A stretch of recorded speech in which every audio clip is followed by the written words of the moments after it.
Հայաստանի վարչապետը Հայաստանի քաղաքացուն ասում է ես քեզ սիրում եմ։ Հայաստանի քաղաքացին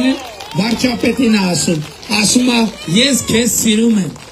Ավան վարչական շրջանում իշխանական քաղաքացիական պայմանագրի ցուցակը գլխավորող Նիկոլ Փաշինյանը բնակիչների հետ զրույցը սկսեց սիրո խոստովանությամբ։ Խոսեց վեհ արժեքների՝ սիրո, կրթության, համերաշխության մասին։ Րոպեներ անց սակայն վարչապետի բառապաշարը կոշտ երանգներ ստացավ։ Եվ ժողովրդին մարմնավաճառի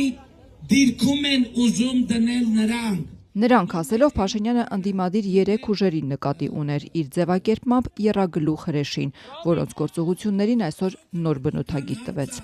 Այդ ընտրակաշառատուների քոքը պետք է կտրվի Հայաստանի Հանրապետությունից, քոքը պետք է կտրվի։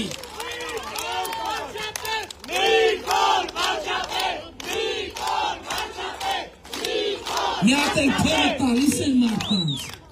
ցուցակներ են կազմում, հետևներից ասում են այդ շունուշանգյալները, հետևներից ասում են փողը տվել են և նկարագրում են սեռական գործով, այսինքն նկարագրում են մարմնավաճառի և կլիենտի հարաբերությունների, սա է սրանց պատկերացումը Հայաստանի մասին։ Իսկ ինքը ժողովրդի ծառան է, վստահեցնում էր վարչապետը ավանցիներին։ Այս ընտրություններում էլ ժողովրդին հորդորեց տեր կանգնել խաղաղությանը, որը ընդդիմությունը Փաշինյանի համոզմամբ ուզում է սպանել։ Նորից ակնարկեց՝ պատերազմ կլինի, եթե Ադրբեջանի հետ իր բանակցած խաղաղությունը վերաբանակցվի։ Ով է գնալու, էլի կալուգացու 6 զորակոչիկներից ոչ մեկը բանակ չի գնացել։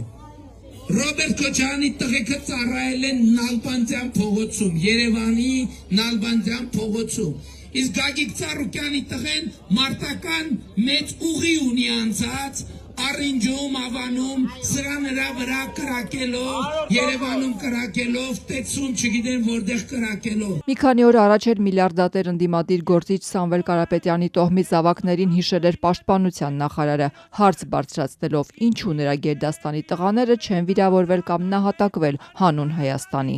Ավելի վաղ վարչապետը Բարգավաճ Հայաստան կուսակցության առաջնորդի հետախուզվող որդուն էր սպառնացել հետևյալ խոսքերով՝ մեջբերում եմ. Ծառուկյան Գագիկ, լեզուտ երկարելա, լակոտիդ բռնելու ենք։ Իսկ Քոչարյան Փաշինյան հեռակավեճը վաղուց արդեն անցել է գրական խոսույթի սահմանները։ Այսօր ՔՊԻ քարոզին մասնակցող ազգային ժողովի նախագահ Ալեն Սիմոնյանը ազատության հարցին, թե ինչքան դեռ կարող է իջնել քաղաքակրթության սանդղակը, մեղքի սլաքներն ուղեց ընդդիմությանը։ Թե 2021 թվականի ընտրություններին, թե այս ընտրություններին փորձվում է սանդղակը դնել թուրք, դավաճան, հողատու, համբալ, այս բառապաշարը օգտագործելով, որովհետև Այդ վերջին բառը ոնց որ ձեր դաշտից էր հնչել։ Չէ, Ռոբերտ Քոչարյանը ասեց, Ձեր դաշտից Ռոբերտ Քոչարյանը ասեց, որին ի պատասխան արձագանք եղավ, եւ ինքը հասկացավ, որ ինքը պետքա խելոք մնա, եւ ինքը հիմա խելոք է մնում ինչ որ չափով, քանի դեռ ինքը խելոք է մնում, այդ բառապաշարը չի օգտագործում, բայց նորից եմ ասում, դա այդ մեդալը մահվան կոչերը, մահվան ուղարկերը մարզգան։ Մեդալը ունի, այդ իշկերներեք էլի մահվան թվերը շատացնելու գործը երբևիցե լսել եք, մենք ընդդիմություն ենք եղել, մենք ասենք, որ մարտի 1-ին ոչ թե Ռոբերտ Քոչարյանի հետ կապված է 10 զո, այլ կապված է 11 զո։ Երբևիցե այդպես բան լսել եք, ոնց կարելի է ֆիքսված քրեական գործով, ֆիքսված 3833 ֆիքսված զո, ասել 5000 եւ ավելի։ Ես մեռա ասելով, բոլոր այդ մարդիկ, ովքեր տենց բան են ասում, իրանք սրիկա են։ Ավելի վաղ էր ընդդիմադիրներն էին հակադարձում, թե ատելության խոսքը իշխող ուժն է գեներացնում։ Իրենք միշտ խոսում են մահերից, իրենք բերում են մահեր։ Այնինչ անում է ինքը ատելության խոսք է ուղղում ժողովրդին եւ վիրավորում է հազարավոր մարդկանց, տասնյակ հազարավոր մարդկանց։ Այդ դրա պատասխանը պետք է տալ։ Մարդը Հայաստանի Հանրապետությունում պետքա սիրի մարդուն, մարդը պետքա սիրի մարդուն։ Սա է առաջինը քրիստոնեություն ընդունած պետության հիմնական եւ առանցքային իմաստը։